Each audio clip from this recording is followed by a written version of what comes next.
pushing away memories of lecture halls and libraries, of dreams that now seemed childish in their ambition. As evening fell, Zay cleaned the floors of Nduma National Bank, maneuvering her mop around the feet of late-working executives who never glanced down to notice her. Her political science degree had promised pathways to shape national policy. Now, she was shaping only the patterns of soapy water on marble floors. Every night, she changed from her cleaner's uniform into a smart dress before boarding the bus home. She couldn't bear for her neighbors to see how far the future ambassador had fallen.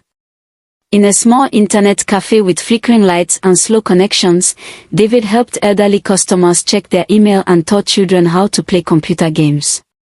Once, he had programmed innovative apps in the university computer lab, staying up all night to perfect code that his professor said could revolutionize local healthcare. He was the computer science genius who would bring African solutions to African problems. Now, he reset forgotten passwords and fixed printer jams for a daily wage barely enough to cover food and rent. These five, Amara, Kwame, Femi, Zay, and David, had once been inseparable. They were the 5 stars of their university, each shining with brilliant potential. Now, their light had dimmed after years of rejection, watching less qualified but well-connected classmates step into positions of power and influence. They had stopped meeting and stopped calling each other. How could they face friends who had witnessed their former glory? It felt better to suffer alone than to see pity in familiar eyes. But fate, or perhaps something more deliberate, was about to draw these scattered stars back into a constellation. The rain came suddenly, as it often did in Nduma. One moment, David was walking home from the internet cafe, and the next, water poured from the sky in sheets, turning roads into rivers within minutes.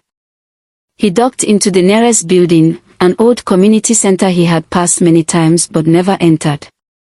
Inside, the lights were dim, and the air smelled of dust and old books. He shook the water from his clothes and peered around. "Hello. Is anyone here?" he called out. "Back here, young man," replied a voice from deeper inside the building. David followed the sound down a corridor until he reached a large room filled with tables. To his surprise, each table was equipped with a computer, not brand new models, but not outdated either. Against one wall stood a shelf filled with circuit boards, wires, and electronic components. At the far end of the room, an elderly man was sweeping the floor with slow, careful movements. He wore the blue uniform of a janitor, but something about his posture